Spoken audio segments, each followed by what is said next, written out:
So anyway, welcome. Thank you very much for coming. We're going to be talking about the history of the English protest song tonight with two fantastic professors from the UEA. My name is Simon Floyd. I'm the director of the theatre company called The Common Lot that has been invited to take up some of this research, and we ran with it and we decided we were going to make a play with it or make a show with it. Some of these songs that you'll hear about this evening, so that these songs are not just sitting in an archive waiting for you to discover them, but they're actually going out into the streets and we're singing them. We feel like it's time for a bit of protest. I don't know why, but we feel like it's time. So, and it seems to have caught a vein, because every Monday night we're in that church there. The last two Monday nights we've had over 60 people turn up to sing some of these songs. And the plan is that we're going to co-create a show that's going to go onto the streets in the Jubilee weekend and the weekend after, which will showcase some of these songs, talk about the history of the protest song itself, but also we're going to commission 4 new songs through commissions with the Norwich Rights Centre to sing as well. So we're trying to co-create a show about protest songs, as well as celebrate the wonderful research and the collaboration that we've got with these guys who you're going to hear from tonight. So this tonight is the first part of this project, really. It's our opportunity to hear about the research and to begin to respond to that creatively, and together hopefully we're going to make a show. But tonight is all about the research. Tonight is all about these two great professors who are going to talk to you. I will be finishing the evening with telling you this again, to encourage you to come to sing with us on a Monday night. We want to make a show that grows and is stickable, so people can stick to it and they can come all as little as often as they want and still find a place in this show. So, well, I'll tell you more about that later. That's it. Apart from saying the Facebook people hello, you will be able to ask questions of both the people in the room and the people in Facebook land. Will be able to ask questions of these two lecturers after about 30 minutes. They're both going to talk for around 15-20 minutes each. Just about enough for an attention span these days, which I'm eating into rapidly. And then we'll take some questions. Ain't that the truth, she said. Yeah. So you'll be able to ask questions straight after the talk. And to wrap it all up, I will remind you that you can join the Common Lot and sing some of these wonderful songs yourselves. Good. So without further delay, let me introduce to you an eminent professor of politics from the University of East Anglia, the very popular and rather wonderful Professor John Street. Please give me a round of applause.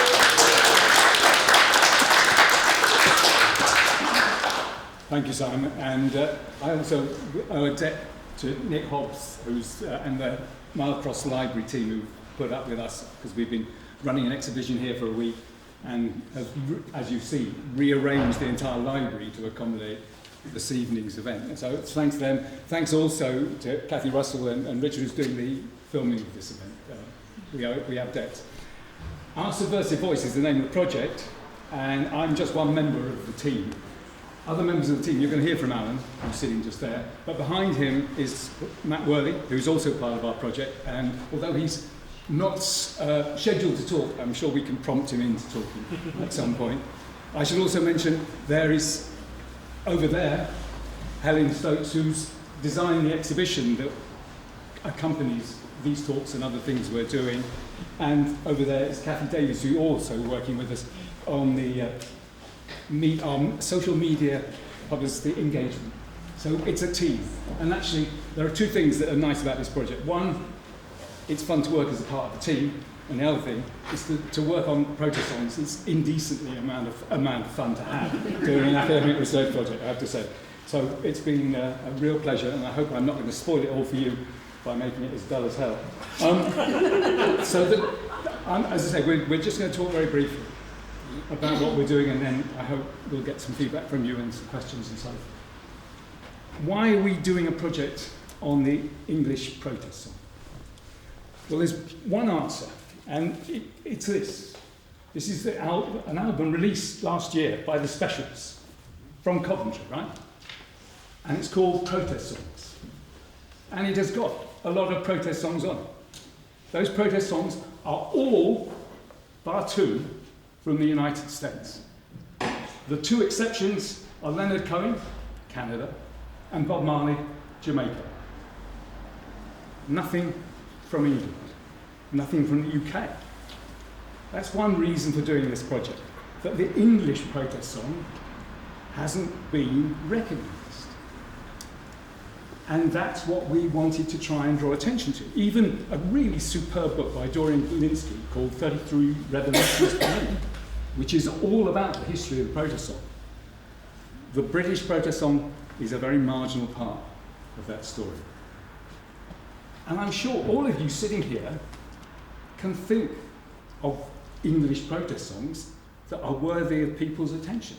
I'm not going to test you, although I have got a quiz. Quick quiz. This is, can anyone think of the English protest song that links Fiona Bruce, ISIS, David Cameron, a UK TV channel, and privatised healthcare? Anybody? There is one. It's a good guess, but it isn't. Anyone else? Any other guesses? It's more recent than Channel 1, you might say, in terms of recently starred in the Brits. Dave. Who said? Where did that come from? Nick. There's a present for you. Dave's first album. That's a CD, by the way. It's one of those rare items that people very rarely see. But that, I mean, that's this thought that there is a rich tradition of English protest songs is part of what inspires this project. The second thing is that protest songs, including the English one, have been misrepresented. And the way they've been misrepresented is the thought that actually this thing called the protest song only really starts in 1940, 1950s. And actually, if you do one of those Google Ngram searches for the word protest song, or the phrase protest song, or protest singer, it doesn't actually appear until after the Second World War. And actually is a term of abuse when it first appears. The protest singer is a maligned breed. But at least the specials recognised that there is a longer history than that to the protest song. Their album actually incorporates songs that were sung in 1924. But the point of our project has been to show that actually there's an immensely long history to the English protest song. And we go back to 1600. And examples of them are displayed behind me, and I'll say a bit more about this wall of beer mats that Helen has created. That stands behind. And we go back to 1600.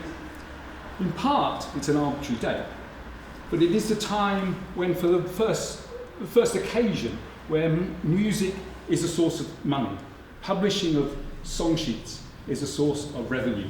And that marks, as it were, the start of a music industry. And it starts in London in the 1600s. And that gives us a point, as it were, of reference. When I was mentioning a team, by the way, I forgot to mention Oscar Cox-Jensen, who's somewhere down the line, and Angela McShane. They are also involved in this project, but they're not here tonight, I'm sorry to say. There is a further question. Why study protest songs?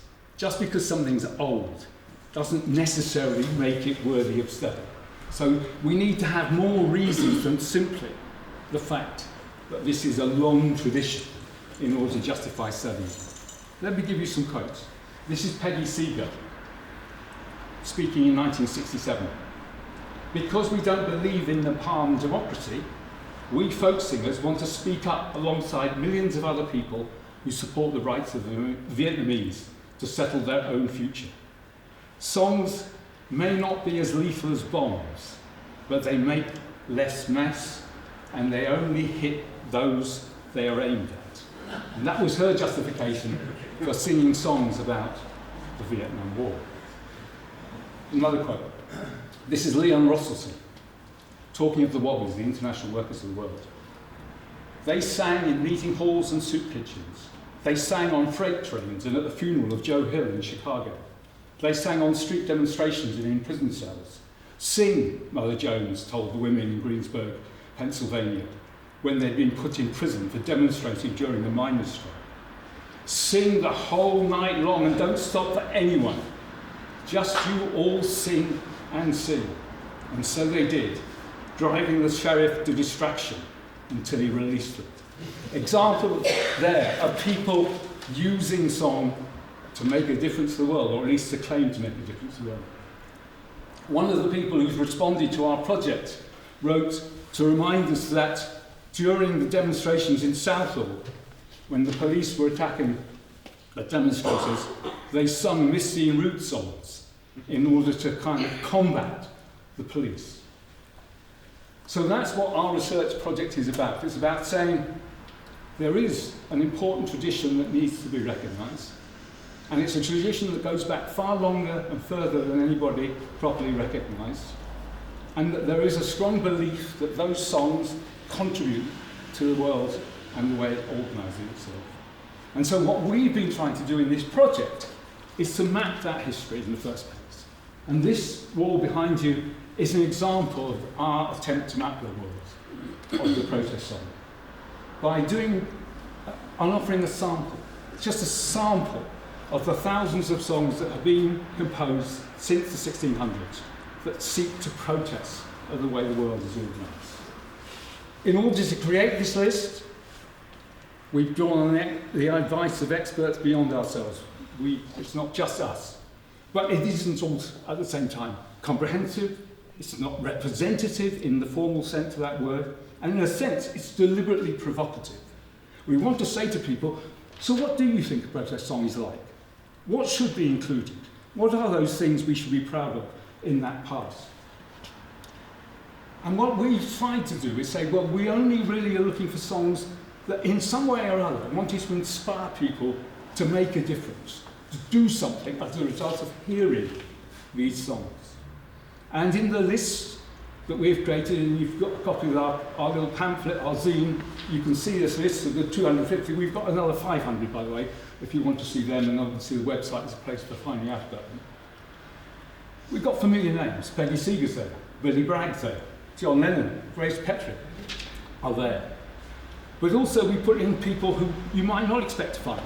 Benjamin Britten, Noel Coward, Edith Nesbit, the author of The Railway Children, William Morris, Joan Armatrading, Black Sabbath, and Paul McCartney, not just John Lennon.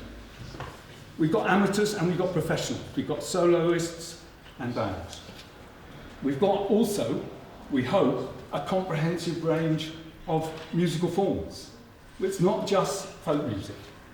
It's hymns, it's hip-hop, it's grime, it's soul, it's music hall, it's metal, it's calypso, it's funk, it's marching tunes, it's carols, it's reggae, and so on. And it's got a lot of topics in there. Some of them are familiar. The first song, 1603, Come All Ye Farmers, is a complaint at King James I's selling honours. King Charles III might want to take notice of exactly this kind of complaint. There's some things are very familiar, some things are very local. The Pout's Complaint is a song about the draining of the fens and the loss that caused. Some are about international issues, some are about national issues, the slave trade or Brexit, land rights, workers' exploitation. Some themes reoccur. A song from the mid-19th century called Medical Orthodoxy is a complaint against vaccination, just like Van Morrison, No Lockdown, from 2020. There's racism, there's climate change, feminism, poverty more, working in Amazon warehouses and the like. And one of the things we tried to do with the website is that if you go onto our landing page, where you arrive, you get a random selection of songs. So you'll see songs from the 17th century next to songs from the 20th century. And that too, and every time you go, you see a different combination. And that's in part of our message. These songs need to be understood as part of this tradition, and we don't want to just see them as some wrong chronology. We want to see them as a conversation across the centuries and between topics. And you will see songs that on the royalist side, for the monarch, and Republican songs. You'll see songs about the Peterloo Massacre and the Falklands War. But we're still in the middle of this research project, so we want you too to contribute to these lists we're making. That's why we've got these beer mats for you to fill in and just stick into that box over there. We really do want to hear. And we've heard already from people, and it's been brilliant to be told you've not got enough jazz, or you don't know about these Suffolk singers. We were told about this wonderful song called Don't Get a Plum in Your Gob. This is one of the couplets, goes, they go to college to gather knowledge, come home with a plum in the gob. And it's all about people leaving to go down to London and coming back and thinking they're better than the people of Suffolk. We got an email from somebody who was in the band, who still is in the band, called the Wagadoodles in Norwich, saying, why haven't you got our song, How Long, about Nelson Mandela? And they were right. We should have thought of that song. We didn't include it. We want to hear from you. We want to hear from everybody.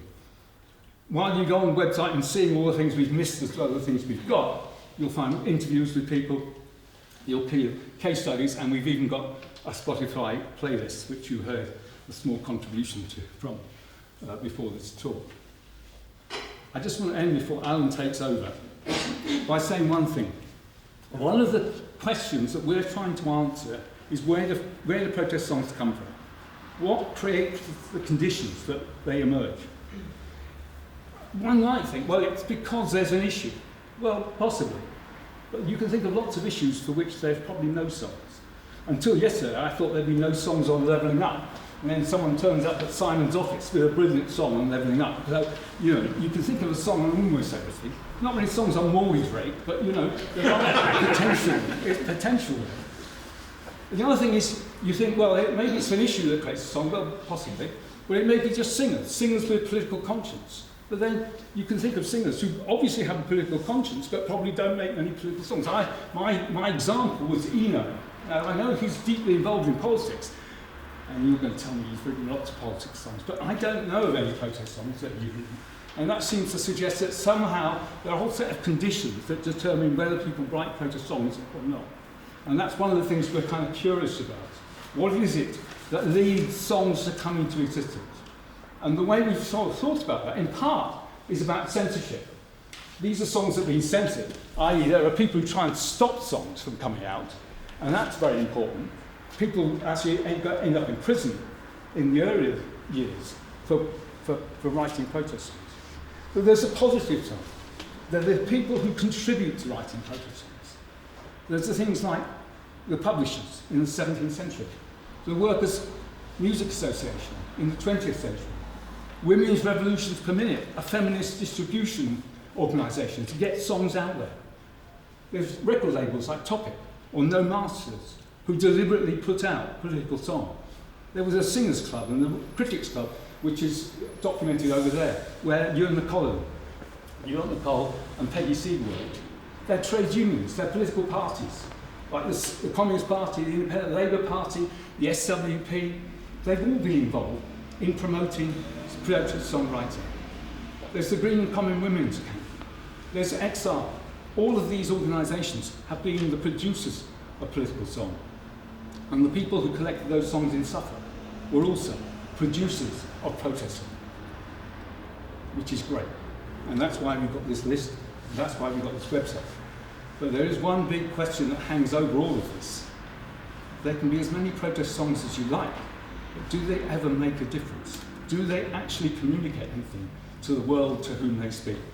And that's why I turn to Alan, who knows much more than I about that question. So, Alan.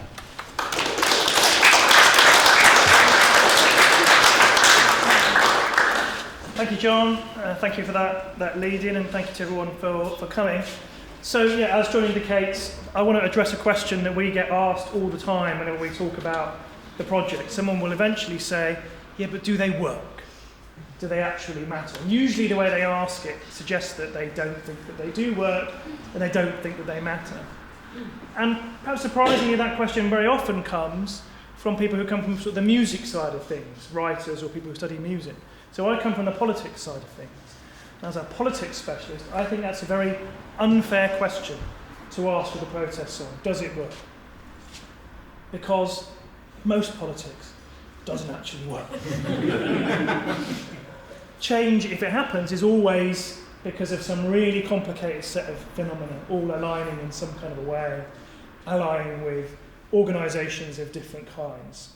Songs are not on their own going to precipitate all that change, but they might be part of some process of change along with pamphlets and books and speeches and banners and these days YouTube videos and Twitter profiles and political parties and trade unions and all the rest of it. Those are all the things that make political change happen. But songs, as we've heard, can be a very significant and very powerful and very memorable part of those kinds of processes. But of course it's difficult for songs to have those effects compared to maybe a speech, because a song has to try and be aesthetically good as a song if it's going to last. It has to have rhythm and rhyme and has to appeal in different kinds of ways. So I think a better question than does it work is, well, if they do work, how would they work? What could they do? And what would they be like? And how might that then help us think about what protest songs are all about? So to answer that question, I'm going to steal a phrase from Lord Reith, the first Director General of the BBC, founded 100 years ago this year, who, as many of you may know, explained that the mission of the BBC was going to be to inform, to educate and to entertain. Inform, educate and entertain. That's quite a good way to think about what the songs do. They inform, they educate and they entertain. So a number of these songs here are about South Africa and about apartheid. So I'm going to take those as an example for thinking about how songs inform, educate and entertain. So one of the songs we've got is Peter Gabriel's song Biko, about the killing of Steve Biko, anti-apartheid protester in prison. And that song begins by setting out the situation. September 77, Port Elizabeth, weather fine, business as usual in police room 619. Begins to lay out the situation. And it brings in the language of the Xhosa language from South Africa, as well as some of the music. So it's explaining to you about the people, the context and the situation. It's informing audiences in the late 70s about what's happening in South Africa. Take a different song. Also on here is Eddie Grant's Give Me Hope, Joanna, also about South Africa. And that one's more, we might think, an education type song. That starts, or Joanna, kind of short for Johannesburg, it's what it means, he's referring to South Africa. Or Joanna, she runs a country, she runs in Durban and Transvaal, she makes a few of her people happy, she don't care about the rest at all. And it goes on, so she's got a system called apartheid, and begins to explain what this is, educating us. Yeah? And also here, of course, no surprise, is Free Nelson Mandela by the Specials. Maybe that's one of our entertained songs, because the thing about that song is, while it's about this kind of desperate situation, it's hugely fun and celebratory, it's energising, it's enthusing, it helps people kind of feel good about the cause that they're involved. So there's three songs that we can think of as informing, educating, entertaining. Now, I'm being a bit schematic. In truth, I think all three of those songs do all three of those things. They're partly trying to inform people of something, they're spreading some news. They're telling you news you didn't know. And an awful lot of the early songs are absolutely doing that. They're letting people in one part of the country know about something that's happening in some other part of the country they might not know about. And even some of the later songs are telling you about things that you might not hear about from some of the other outlets for news and information. So they're telling you news, they're informing you about what that news might mean, why the things that are happening, but they're also enthusing you, like those songs that they were singing in the prison to get their spirits up. They're enthusing people and helping them organise and feel part of the struggle. Information, ideas and feelings are all kind of wrapped up in these songs in different kinds of ways. And one of the things to ask about when analysing the songs or thinking about when writing them is, well, what's the balance you want to have in this song between informing, educating and entertaining? How are you going to blend those different elements? If it was just informing you, it might as well be a newswire. If it's just entertaining you, that's fine, but it's probably not a protest song. How are you going to balance those things out? So it's not just dulagic pop, not just a pop song, but some combination of all those kinds of things. Now the best of these songs, when they do get that balance right and they combine all those things together, can also do something else, which is they can make an argument, they can make a case of some kind, they can try in some way to present the situation in a way that persuades you to think something about it and maybe persuades you or encourages you or enthuses you to do something about it. In that sense, we might, perhaps unhappily, think about the songs as being sort of like political speeches. That's one of the things I study when I'm not studying protest songs, is think about how political speeches work. Because communicating, making speeches, is a fundamental part of politics. And don't just think about boring speeches being given on party platforms. Think about speeches given outside the city hall when there are protests. Think about speeches you've heard in all kinds of contexts where people moved you, affected your feelings, whether that maybe it wasn't political, maybe it was a wedding or a birthday or a funeral. A speech could be a really powerful moment for you, a powerful act of communication. And those kinds of communicative acts are absolutely central to politics. Speeches, pamphlets, books, debates, arguments. There isn't any politics without those things. That isn't all there is to politics, but it is an essential part of it. So think about one of the most famous speeches of all time, Martin Luther King's I Have a Dream speech, delivered in Washington, D.C., at the end of a day of marching, during the height of the civil rights movement. What does that song do? What does that speech, rather, do? Well, it does have a song-like quality to it. It tells a story about America's past, about its present and its future. It paints pictures of the situations people have found themselves in, find themselves in today, and might find themselves in the future. But it's also very important, although it appears to be a monologue, it's just King speaking, it's really a kind of conversation. It's a conversation with the audience who are following along, engaging in what King is saying, and are responding. If you hear the recordings of the speech being delivered, they cheer, they say their assent, they applaud. If you see them, they nod. That's what people do when they're listening to a speech. They're following along, thinking, yeah, okay, I agree with that, I don't agree with that, or yeah, that's right. So there's a kind of conversation going on. People are being brought into the story that's being told, the representations that are being given, and the arguments that are being laid out. And it's that drawing of people in that makes a speech effective, powerful, and persuasive. And it's not just great speeches that are like that. The great songs do something, I think, similar. They tell some kind of a story. They make situations that people find themselves in vivid, colourful. They bring them to the front of your mind. They help you think about those situations and try to persuade you to feel a certain way about it, to draw certain kinds of conclusions, to see that something is unjust or should be opposed, that we should do something about it. So one of the songs, somewhere here I guess, is a song called Hollow Point by Chris Wood.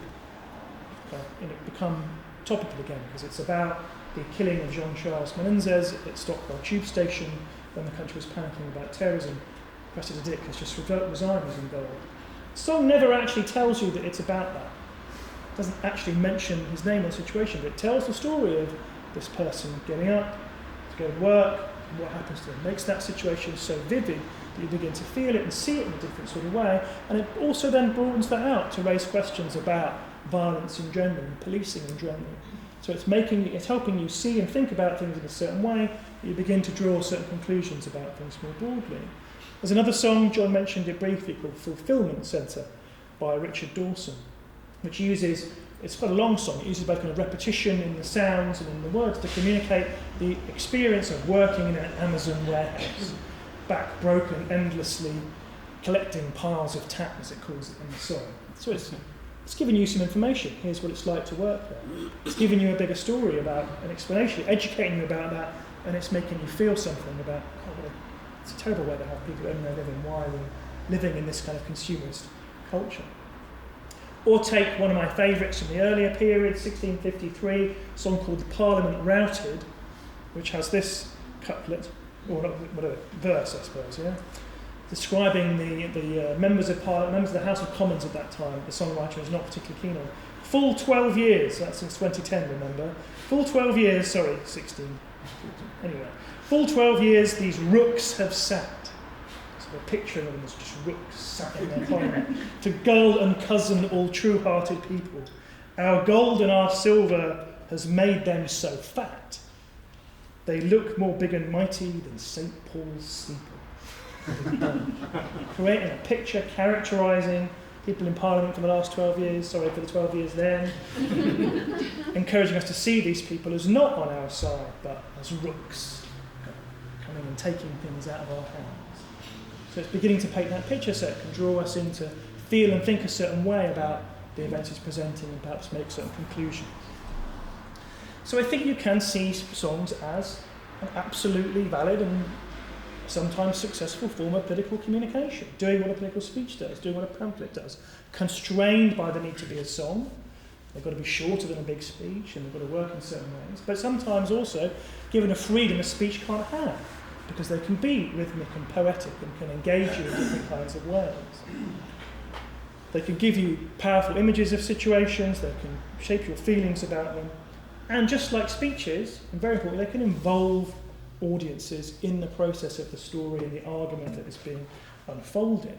Because of course songs very often directly invite your participation, not just a silent part of the conversation, nodding and joining, but actually joining in, singing the song, taking part in call and response in some kind of a way. When Tom Robinson sings Glad to be Gay in 1977, part of the point is to get people to sing along and to find themselves, to put themselves in the position of gay people in 1977, still harassed by the police, joining in the song, and even before they even know it, before they're sort of mentally convinced, they're singing along and going, oh, okay, hang on a minute, yeah. Now I see and I think things differently. And that's the ways in which these songs can inform, educate and entertain, spread information, explain what's going on, and help us feel in some kind of a way about it. Now, obviously, people can misunderstand that, they don't pay attention to the lyrics, are persuaded by it, but people don't pay attention to the news. So why should we blame the songs for that? The songs are trying to do what all political communication does. So they might not work all the time, and they might not work on their own, but without them, there would definitely be some important political work left undone. And that's why they matter. Thank you.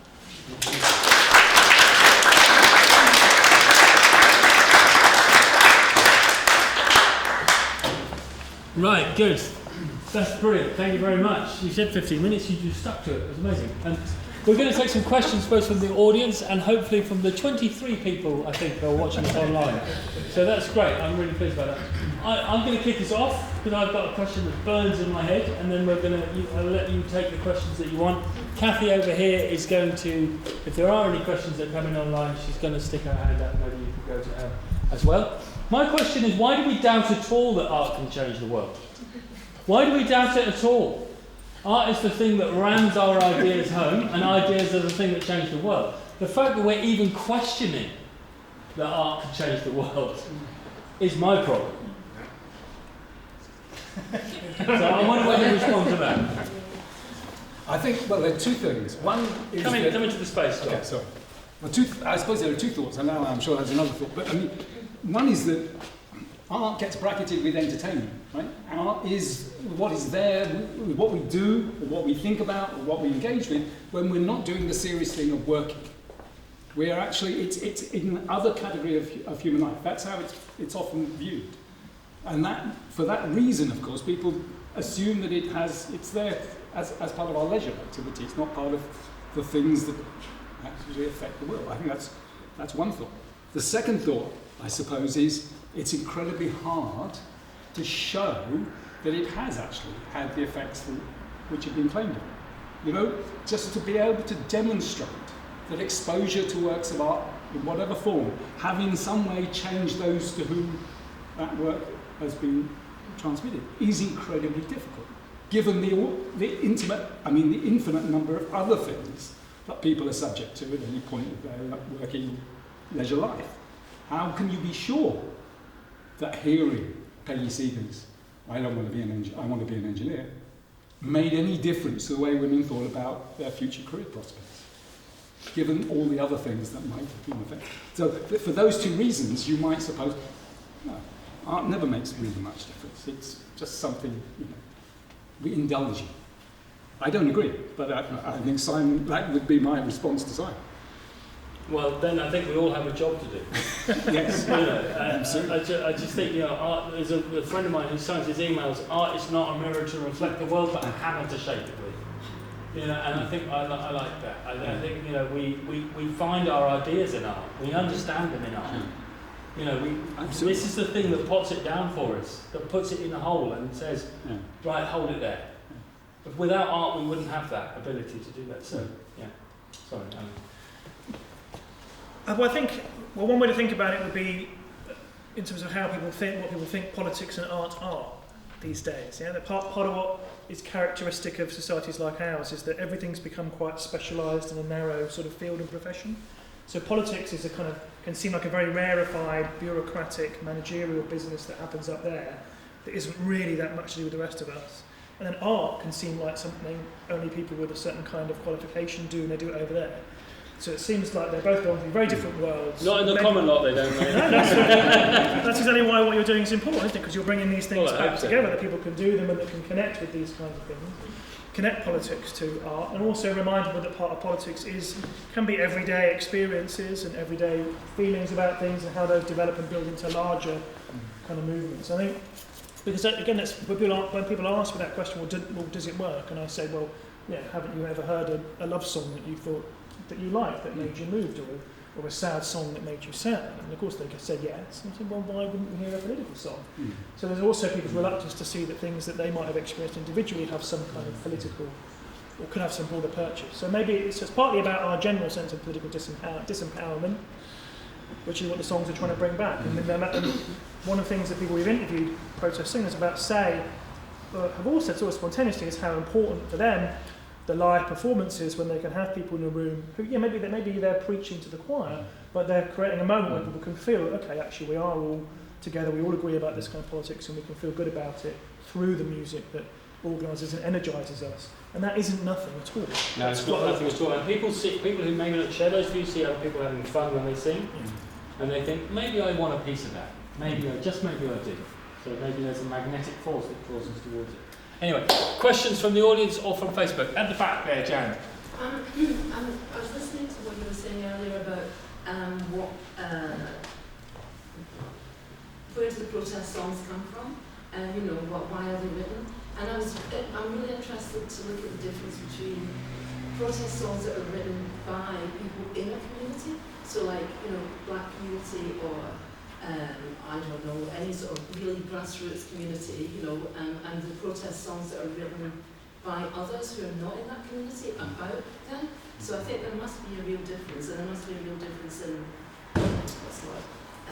reasons for writing them. So the people in the communities that are affected are writing them. Well, I don't know. I need to be in that community to know, wouldn't I? So they're writing them about all different things. But it seems more like it's kind of more. This is visceral, whatever. But is it more heartfelt because it's from people going through that? Are the other types of protest songs done? I mean, they're obviously done in solidarity in their fields, which is great. But can they ever be quite as kind of?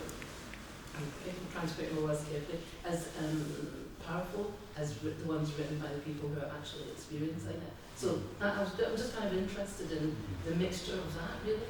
No, I think that is really interesting. And you're right, I'm sure you're right, that those distinctions you're making between the different sources that songs might have.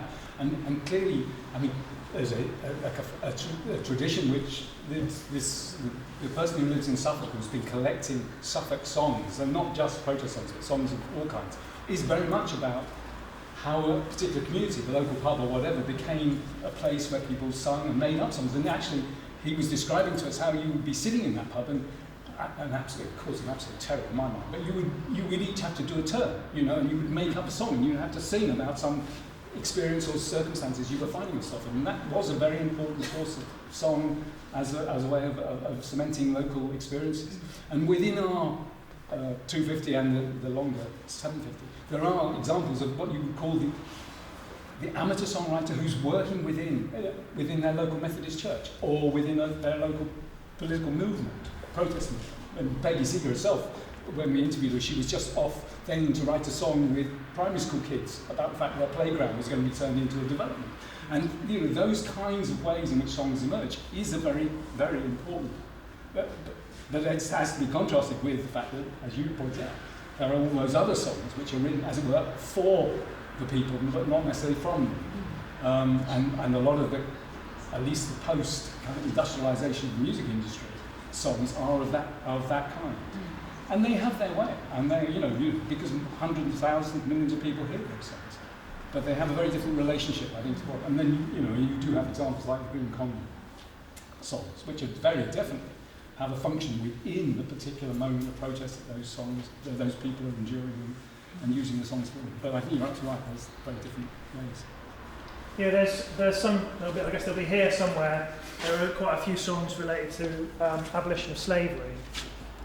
Very important songs in a very important moment. Reading them now, some of them will make you feel uncomfortable because it's pretty clear who's passive and who's active in those political situations. So, and we can see that now in a way they wouldn't perhaps have seen that then, but you can see that's part of what's going on there. And so, there's another kind of story you could tell about music, which would be where people are singing songs where the content perhaps is not political, and they're not protest songs in the way we've understood them, but the very fact that they are being sung has a powerful charge because they're sung in people's languages, because they're sung about people's experiences, because they're sung, they're written and produced from within and by a particular community just expressing itself. So there's a much larger story of the politics of song, of which this is only a small part. But I think that's is not a part that we forget. And we do want you, by the way, as soon as you've had enough, to come and look at the beer mats, and on the other side of each of them you will find the story of the song as we've tried to capture, and those opportunities, as we say, to suggest ones that should be here that we haven't. Of course, great. And also they can go to this fantastic website, can't they? oursubversivevoice.com. Yeah. When I There's a first looked QR at code it, here, so I got completely lost in it. It's really an afternoon's, well, much more than an afternoon's work, but certainly something to get lost in. You had a question, and Nick, did you want to say something? Sorry, we'll just go to our live stream engine room down here. Did you have something to say? We've got a couple of comments and one question. So comments are... Yeah, we've had a really nice one. So not a question, but the website is absolutely phenomenal. What an amazing project. And we didn't plan that, that's You still get phenomenal, is that the word? Yeah, that's right. Amazing. Phenomenal, mate. Now this one you may think is a familiar name, Oscar Koch Jensen. He makes this is a different comment. He says he would like to draw John's attention to Brian Eno's song "Everything's on the Up," which he claims is a protest song. You might want to take that up with him. I knew some smart aleck would come up with it. The research assistant is online criticising us, as it should be. If he sang it, it would be even better, wouldn't it? Okay, then we have a question from Siobhan, which says, do the fascists / far right have protest songs? She doesn't think so, and why do you, if that's not the case, why do you think that is? I'm been thinking that all the time. That is it all come to the left, or are there some right-wing people, or just some people just slightly annoyed? I went to a restaurant and the food was slightly overseasoned. So, well, in a minute we'll come to our colleague Matt over here, but I mean, certainly in the long history, part of the complication of that question is what's left and what's right changes. So some of the songs, I guess, around here in the Civil War context are pro-monarchy against Cromwell and the Parliament at that point. So then is that right-wing at that point, or is that left-wing? Others, of course, they're very anti-monarchy. So it shifts and changes what they're about. And at different times, there were songs that are, we might see now as being more on the establishment side. But we've not picked songs that were strongly defending the establishment. And then as we get later on, there's certainly are songs that are coming from the political right. And Matt, will you talk about that? Yeah, I'm a bit disturbed at being brought in as the person. The gentleman on my far right here. I'm lucky I'm on the left of the audience. But there are, and I think including there's one of British Union of Fascists, one of Oswald Mosley's songs from 1932, March of the Fascists, I think it's called, and the BUF had a whole hymn book full of songs that were partly protesting and outlining what their politics were, but also galvanising their black shirts and their troops, as it were, to rally behind the banner and all that kind of stuff. And then a thing, a lot of stuff I've written about is punk-related cultures, and punk had its politics, obviously, and splintering out of punk comes quite far right. Strand of it, the band Screwdriver, the most notorious ones, who wrote protest songs, whether we like it or not, they're protest songs, and they're not particularly pleasant, obviously. But they are specific protest songs trying to do the same things and perform the same functions as Alan and John have talked about songs that might be linked to more progressive causes. Songs crap, that's my question.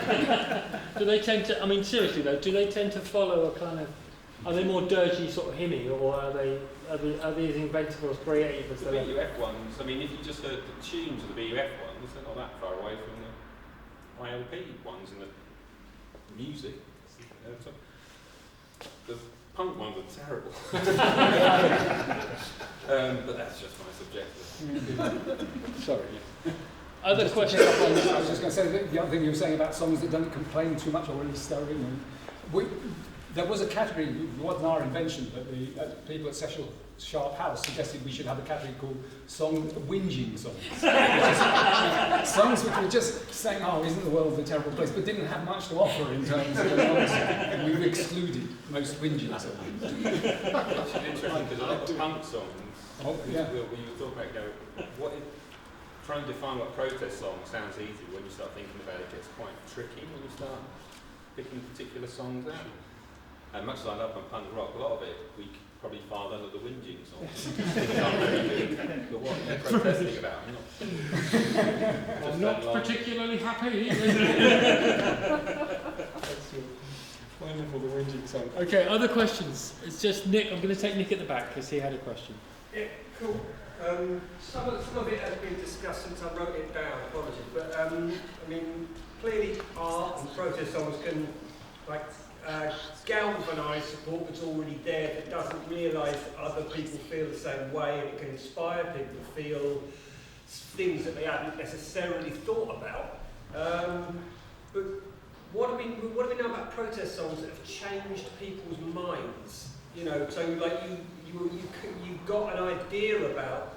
I mean, it's going to be difficult. How on earth do you change? But politically, has a tide changed because someone did, a song about freeing Nelson Mandela, and suddenly everybody in the UK are like, oh yeah, I've heard of this dude. What's going on? They find out about it and go, do you know what? We're on the wrong side here. We should be on the side of getting rid of apartheid or whatever. And if there is like a formula that those songs have got, what is it and how do we use it? That's for you. That's for me. So, I don't think I would say there's a song that has just on its own done that. But I think to pick up on, say, the Nelson Mandela example, or if you don't know that there's a thing called apartheid happening in South Africa, you're not going to have a view about it. Sure. So the song hasn't got to change your mind from being in favour of apartheid to against it. It's just got to be, here's this thing you didn't know about it, and it's appalling, and you should oppose it. And I think that definitely did happen. Anecdotally, we can hear plenty of people who would say, I heard the song and I'd never heard of South Africa, Nelson Mandela, or I'd never heard about anarchism before, or I'd never heard that you could be hostile to religion, which is one of the issues discussed in the fanzine. Matt's great piece about it. So I think in that sense, if you think of just informing people as being one way that begin to change their minds, that's clearly a significant political change. But it goes along with all sorts of other things. So a lot of the more modern protest music, people are going to buy it. They're going to get it's going to come with a lyric sheet. It's going to have inserts, posters that maybe say there were a lot of the anarchist punk bands had further reading or other things to set in your homework for you and other things to look at. So it becomes a way into a much larger world and a different way of thinking about politics. When in the earlier periods, here I think it's a different thing again, because there, where you've got songs that are bringing people together, I think it's hard to distinguish between, is there a moment where people are thinking, oh, shall I become part of the working class movement for basic civil rights, and actually doing it by being in a march and singing a song. So in that sense, singing the song and being part of the group that is marching in Manchester, that is the thing itself. So the song is inseparable from the whole activity and the whole process. And there again, I think these are absolutely important parts of the overall process. I don't think you could say there's a song, but in a kind of mass sense, but for individuals, there are all kinds of moments, musical moments and song moments that people will say, yes, it was when I heard that, I hadn't thought about it before. And I think it comes to come back to, which I mentioned, Tom Robinson's Glad to Be Gay, it's simply saying to people, here's the situation for us. this is what it's like. And that song's quite sort of ironic and quite sarcastic. And part of what it's doing is saying, you're complaining about the police mistreatment of you working people, and women are complaining about the way the law is prejudiced against them, and black people are complaining about it. That song is saying, and it's actually like this for us as well. And that's part of what's making people think, oh yeah, hang on a minute, yeah, these people are on the same side as us. That's part of this broader struggle. And that moment, I'm sure that moment happened in individual minds thousands and thousands of times. Part of the online conversation here. So Chris says, age 12, I love two-tone. It shaped my views and outlook to this day. Music changes lives. So I guess that's what, it always happens on an individual level first, doesn't it?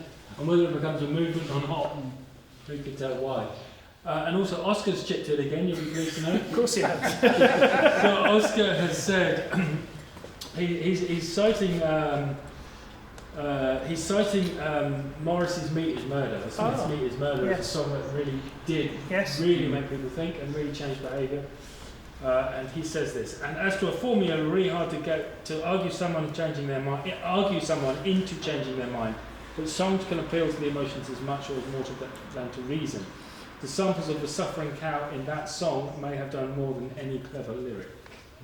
So, yes, so that is a good example. Thank you, Oscar. there was a zeitgeist thing there as well, isn't there? Vegetarianism was a new thing that was rising, and he kind of hit a peak, didn't he? There, and it's telling people about it, but it's also, when I was talking about speeches, in a way, how can I put it?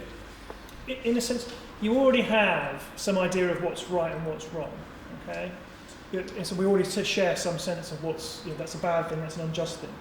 The bit that's not clear to us is whether a particular thing that we're looking at is one of those good or bad things. So part of what matters is describing and presenting that situation and saying, you think that police brutality is bad.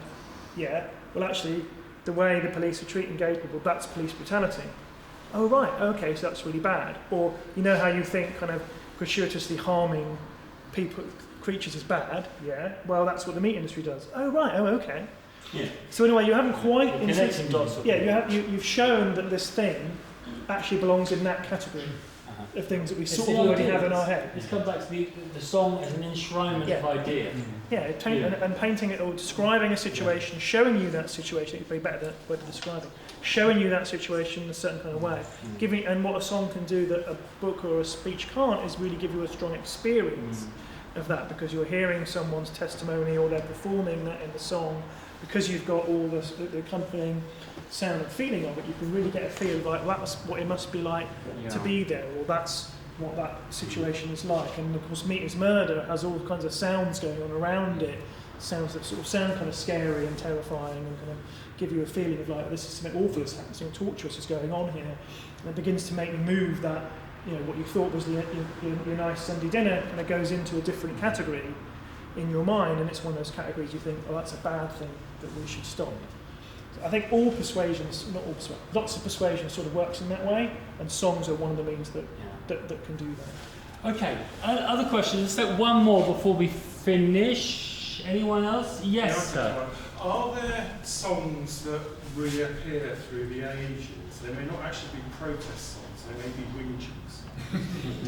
I was thinking, I guess, of Hard Times of Old England, a trad song that reappeared in the 1980s and then reappeared in sort of like 2010 with an added verse by Buddy Bragg. Other examples. So what does Oscar say about that? We'll let you know. But that's absolutely true. The World Turned Upside Down is another song that has that kind of history. The Internationale has a song history like that. Jerusalem reappears, but you're absolutely right. And this is what Nick over there calls our radical bunting. Records the examples of songs that have used the same tune, which is not quite what you're describing, but that is an important part, that familiar tunes are part of what it is that allows people to sing about something. And God Save the Kings, God Save the Queen, God Save Tom Paine, is another example of a song that has been reinvented for very different sets of political circumstances. So you're absolutely right, that is a very important part of the process by which a protest song works. It draws on its own tradition. No, it is, and actually it reminds me of a question Jan, you asked about communities, that sometimes these songs become properties, as it were, of communities that can use and reuse them and the singing of them can be part of calling back to something in the past, but then the rewriting and the amendment and the changing of the verses, and that's a really important thing, isn't it? That these things get picked up and added to and amended and adapted for present circumstances. You were talking about Liar Liar before we went on stage. We were talking about the song Liar Liar, weren't we? It's a song that's been adapted for successive prime ministers. That's right, yeah. So it's by Captain Scott, but they insert samples from different politicians to make the same point about the politician, but it's set up again and again for different prime ministers. Yeah, we've just got one final question. This is from Sophie online. She says, it's interesting that artists are not revered in the UK as they are elsewhere. Art is essential to stretch and inform issues. Is there a precedent of paid artists who protest? Paid artists? Paid, yeah. Well, I think a lot of these ones are paid. Yeah. I mean, it was all, as John said, partly why we started in the 1600s, because there was a very effective and organised commercial industry in songwriting. People can make a living out of it. So that's a key part of it. I think you know more about how the organisation of classical support musicians. But also there's a kind of narrative here that's not. I mean, if you look at these songs, they're almost all anonymous. And as you move along, what you get are songs that are composed for all pre-existing social settings or church settings or whatever, until you get up to here, and then you've got artists, celebrities, names like Morrissey, who's singing about Mita's murder, is in a sense not just convincing you with the lyrical content, but saying, as a role model, this is what I do. And the role of the singer and the performer has become transformed in the course of this history. And so the song has changed too, as in its role in the way that the performer of it contributes to its politics, I think, changing. Which goes back going to Jan's point. And I suppose, one example would be, if it's about getting paid, Chumbawamba, an anarchist band who I think have more songs on our 750 list than anyone else, who famously, having been an anarchist band for 20 years, kind of wrote a very big hit single and made quite a lot of money, and then licensed it for an advert for General Motors, and then gave the money to anti-corporate campaigns. That is a really good place to stop, because we're taking inspiration from Chumbawamba ourselves. The guy who runs Chumbawamba, I can't remember his name, what's his name? Biff. He's now running a thing called the Commoners Choir up in Leeds, which is a really great example of how to bring people together to sing songs to make you feel better. And that's another purpose for the song. Absolutely. To actually make you feel better about living in this mad world that we live in. And that's what we're trying to do, bringing it all full circle. That's what we're trying to do with the Common Lot on a Monday night in that church.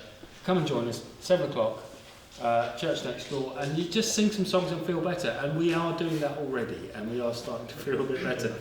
Also, the act of making something creative based on these songs is something we're relishing the challenge of. So I'm going to stop it there, because we've been just over an hour. It's long enough for everyone's attention span.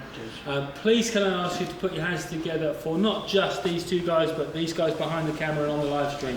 Thanks very much.